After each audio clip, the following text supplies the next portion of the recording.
আমরা প্রত্যেকেই কম বেশি ঠোঙা ব্যবহার করেছি। কখনো মুদিখানা থেকে জিনিস আনতে, কখনো বা ঝালমুড়ি খেতে, আবার চপ বেগুনি খেতে। আর খাওয়া হয়ে গেলে এই ঠোঙাকেই আমরা টিস্যু পেপার হিসেবে ব্যবহার করে হাতটা মুছে ডাস্টবিনে ফেলে দিই। কিন্তু তোমরা কি জানো এই ঠোঙার ইতিহাস প্রায় ৩,০০০ বছরেরও বেশি পুরনো? বা এই ঠোঙা একটা সময় ব্রিটিশ সরকারের ত্রাস হয়ে উঠেছিল এবং বিপ্লবীদের প্রধান অস্ত্র হয়ে উঠেছিল।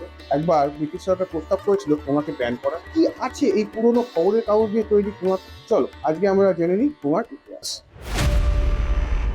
ঐতিহাসিকরা আজ থেকে প্রায় ৩,০০০ বছর আগে ঠোঙা ব্যবহারের উল্লেখ এবং তার প্রমাণ পেয়েছে। তবে তখনকার দিনে ঠোঙাকে ঠোঙা বলা হতো না। ভাষাবিদ জ্ঞানেন্দ্রমোহন দাস এবং হরিচরণ বন্দ্যোপাধ্যায়ের মতে ঠোঙাকে তখনকার দিনে অর্থাৎ বৈদিক যুগে বলা হতো পুটঙ্গ আর তুঙ্গ। এবার প্রাকৃত ভাষায় এই দুটি শব্দই পাল্টে হয়ে যায় পুটক বা পুটম আর টঙ্গ বা টঙ্গা। এবার পুটক বা পুটম শব্দটা হিন্দিতে হয়ে যায় পুড়িয়া, আর এই পুড়িয়া আবার মারাঠি ভাষায় গিয়ে হয়ে যায় পুরী। এই উভয়েরই অর্থ হলো ঠোঙা।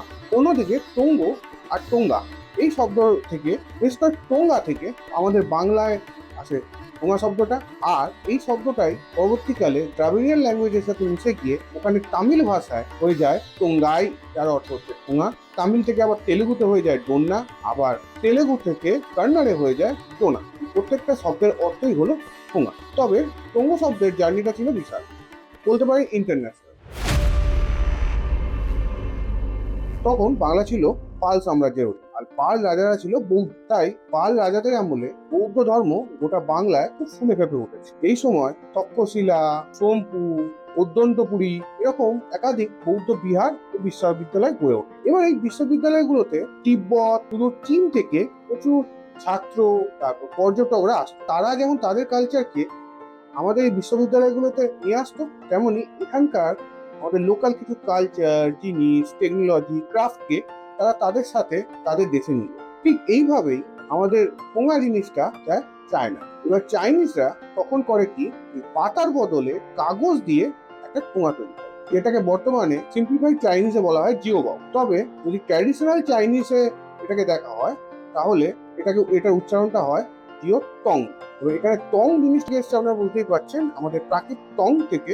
এরপর চলে আসি 18th সেঞ্চুরি। ব্রিটিশরা তখন চীনে আফিম রপ্তানি করা শুরু করেছে। তখন কাগজের ঠোঙা তারা লক্ষ্য করে। ঠিক এই সময় ব্রিটেনে চলছে শিল্প বিপ্লব। বড় বড় কারখানা তৈরি হয়েছে বড় বড় পেপার মিল। এবার এই পেপার মিলে একটা বড় প্রবলেম হলো, তখন একটা স্পেসিফিক সাইজেরই পেপার লাগবে, না তার থেকে বড় না তার থেকে ছোট। তাই ওখানে প্রচুর পরিমাণ পেপার ওয়েস্টেজ তৈরি হতে থাকে। কিন্তু ব্রিটিশরা ভেবে পায় না যে এই পেপার ওয়েস্টেজটা দিয়ে তারা করবেটা কি। ঠিক এরকম সময় চীন থেকে ফেরত আসা ইস্ট ইন্ডিয়া কোম্পানির একজন অফিসার উইলিয়াম গুডালে 1844 সালে একটা পেপার ব্যাগ তৈরির মেশিন আবিষ্কার করে। এই মেশিনটা ফ্লপ করে যায়। তবে মেশিন তৈরি করার আইডিয়াটা ফ্লপ করে। এই আইডিয়াটা আটলান্টিক মহাসাগর পেরিয়ে চলে যায় আমেরিকায়, এবং সেখানে ফ্রান্সিস ওলে বলে একজন ইনভেন্টার এই আইডিয়াটাকে মডিফাই করে একটা নতুন পেপার ব্যাগ তৈরির মেশিন বানায়। এবং 1852 সালে যখন ফ্রান্সিস ওলে তার এই মেশিনটাকে পাবলিক করেন, এই মেশিনটা রাতারাতি হিট এবং তার তৈরি পেপার ব্যাগও রাতারাতি জনপ্রিয় হয়ে যায়। এর ঠিক 1 বছর বাদে 1853 সালে ব্রিটেনে প্রথম এই ওলের পেপার ব্যাগ মেশিনের ফ্যাক্টরি বসে। আর তার 2 বছর বাদে কলকাতার বন্দরে এসে নামে এই নতুন ধরনের পেপার ব্যাগ। যদিও 1865 সালে প্রথম ওলে পেপার ব্যাগ মেশিন দিয়ে পেপার ব্যাগ তৈরির কারখানা আমাদের কলকাতায় স্থাপিত হয়। তবে এই ওলে পেপার ব্যাগের একটা বড় প্রবলেম ছিল, এই পেপার ব্যাগটাকে বসানো যেত, তবে এই জিনিসটা ছিল সরু। তো এই প্রবলেমটা সলভ করার জন্য 1868 সালে American inventor Miss Margaret Eloise Knight নতুন এক ধরনের পেপার ব্যাগ তৈরির মেশিন বানান। এই মেশিনে যে পেপার ব্যাগগুলো তৈরি হতো সেটা ছিল ফ্ল্যাট সারফেস বলা, তাই এগুলোকে যে কোনো জায়গায় রেখে ব্যবহার করা যেত। এরপর 1883 সাল চার্লস টিলেট নামে একজন আমেরিকান ইনভেন্টর এই মিস নাইটের পেপার ব্যাগ মেশিনটাকে একটু আপডেট করেন, এবং এই নতুন পেপার ব্যাগে তিনি দুটো ভাঁজ জুড়ে দেন। এর ফলে হয় কি, এই চট করেই এই পেপার ব্যাগগুলোকে ভাঁজ করে ক্যারি করা ইজি হতো। এই স্টাইলটাকে তিনি নাম দেন এসওএস স্টাইল, অর্থাৎ সেলফ ওপেনিং স্ট্যাক। এবং এই এসওএস স্টাইলের পেপার ব্যাগ রাতারাতি জনপ্রিয় হয়ে যায়। 1891 সালে কলকাতায় প্রথম এসওএস স্টাইল পেপার ব্যাগ তৈরির ফ্যাক্টরি বসে। এই পেপার ব্যাগ ছিল তখনকার দিনে কলকাতা শহরে এলিট, অর্থাৎ ব্রিটিশ সাহেবরা, জমিদাররা, রাজারা এরা ব্যবহার করতো। সাধারণ মানুষের হাতের নাগালে এই পেপার ব্যাগ ছিল। তখন সাধারণ মানুষ কিন্তু খবরের কাগজ ছিঁড়ে সেটাকে মুড়ে ঠোঙার মতন করে ব্যবহার করতো। তবে মনে রাখতে হবে এই সময় কিন্তু ঠোঙাতে মানে আমাদের বাঙালিরা সাধারণ মানুষরা যে ঠোঙাটা ব্যবহার করতো তাতে কিন্তু কোনো আঠার ব্যবহার করতো।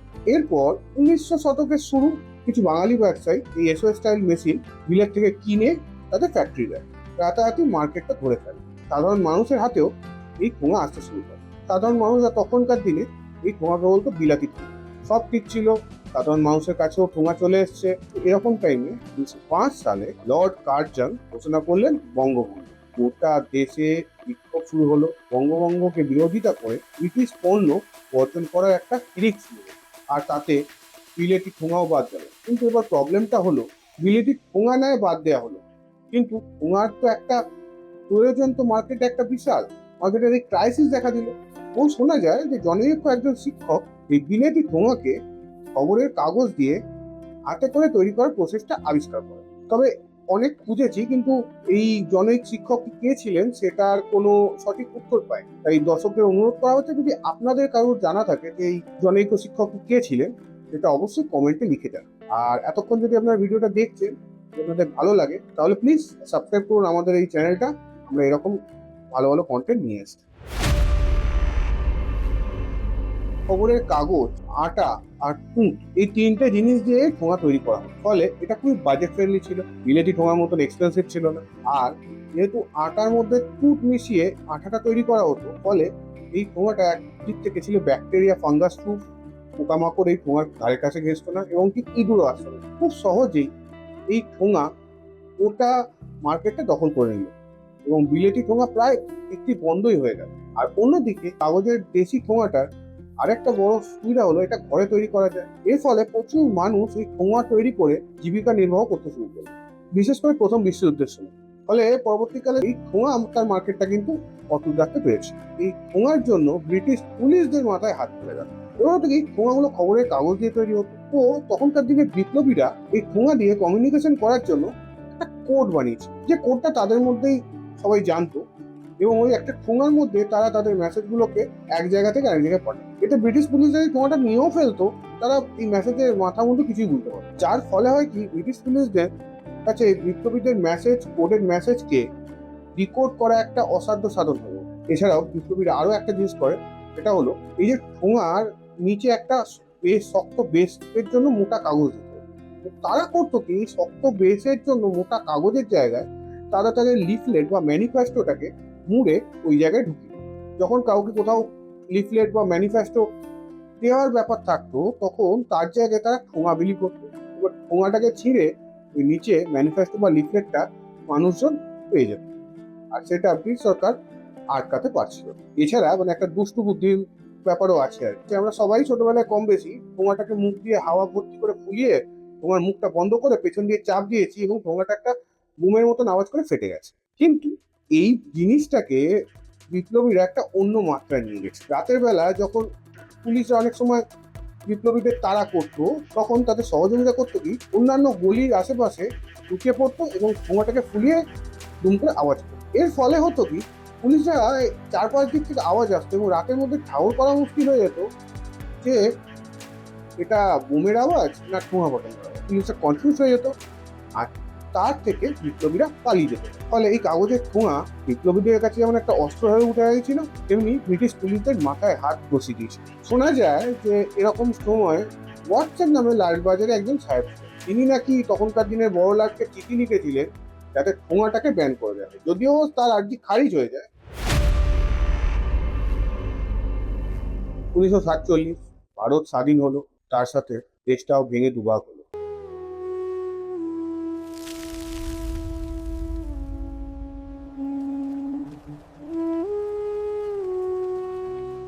লাখ লাখ মানুষ পথে বসে গেল, তারা সর্বস্ব হারিয়ে ফেলল। মুখে মুঠো ভাত তোলার মতন অবস্থায় তারা ছিল। আর তখনই তাদের পেটে অন্য তুলে দিয়েছিল এই ঠোঙা। ওই উদ্বাস্তু মানুষরা পেপার ছিঁড়ে ঠোঙা বানিয়ে তাদের জীবিকা নির্বাহ করতে শুরু করে। একটা গোটা জেনারেশনে মুখে ভাত তুলে দেওয়ার দায়িত্বটাও নিয়েছিল এই ঠোঙা শিল্প। তবে যে জিনিসের উত্থান আছে, তেমন সেই জিনিসের পতনও আছে। ঠোঙার ব্যবসা চলছিল, কিন্তু 1960 সালে আমেরিকায় প্রথম তৈরি হয় পলিথিন ক্যারি ব্যাগ বা পলি ব্যাগ। এবং সেটা 1980 সালে কলকাতায় ঢোকে। মানে পলিব্যাগ ছিল ইজি টু ইউজ, ঠোঙা জল লাগলে ছিঁড়ে যেত, পলিব্যাগ ছিল ওয়াটারপ্রুফ, তাই খুব তাড়াতাড়ি পলিব্যাগ জনপ্রিয় হয়ে ওঠে মানুষের কাছে। আর এই ঠোঙা ব্যবসা আস্তে আস্তে তলানিতে থেকে ঠোঙা শিল্পটা প্রায় শেষ হতে বসেছে। ঠিক এরকম time centre pollution control board CPCB একটা আর্টিকেল পাবলিশ করে। যেই আর্টিকেলটা তখনকার দিনে মন্ত্রিসভা পার্লামেন্ট পর্যন্ত নড়িয়ে দিয়ে ছিল। এই আর্টিকেলটা ছিল পলিব্যাগ থেকে আমাদের পরিবেশের যে দূষণ হচ্ছে সেটা সম্পর্কে। এর ফলে গভর্নমেন্ট কিছু কড়া পদক্ষেপ নিতে বাধ্য হয়। সেই অনুযায়ী প্রথমে 1999 সালে 25 মাইক্রনের নিচের পলিব্যাগ নিষিদ্ধ করে। 2007 সালে 75 মাইক্রনের নিচের পলিব্যাগ নিষিদ্ধ করা হয়। তাছাড়া গভর্নমেন্ট থেকে এই পলিব্যাগের অল্টারনেটিভ খোঁজার ব্যাপারে জোর দেওয়া হয়। এর ফলে পরবর্তীকালে ঠোঙার বিক্রি বা মার্কেট যেটা একবারে প্রায় শেষ হয়ে গেছিল আবার ঘুরে দাঁড়াতে শুরু করে। আর বর্তমানে কিছু স্টার্ট আপ আছে যারা এই ঠোঙাকে নতুনভাবে রিইনভেন্ট করার চেষ্টা করছে এবং পরিবেশ বান্ধব হয়েতে ঠোঙাটাকে আমরা আবার ইউজ করতে পারি এটার চেষ্টা করছে। তাই এরপর যখনই ঠোঙায় কোনো জিনিস নেবে তখন মনে রাখবে এই ঠোঙাটা কিন্তু শুধু একটা কাগজে আর আঠার তৈরি জিনিসপত্র রাখার পাত্র নয়, এটার মধ্যে লুকিয়ে আছে 3000 বছরের ইতিহাস। আর এইরকম কিছু অচেনা জিনিসের ভেতরে লুকিয়ে থাকা ইতিহাসকে জানতে হলে সাবস্ক্রাইব করো আমাদের চ্যানেল। দেখা হচ্ছে পরের episode।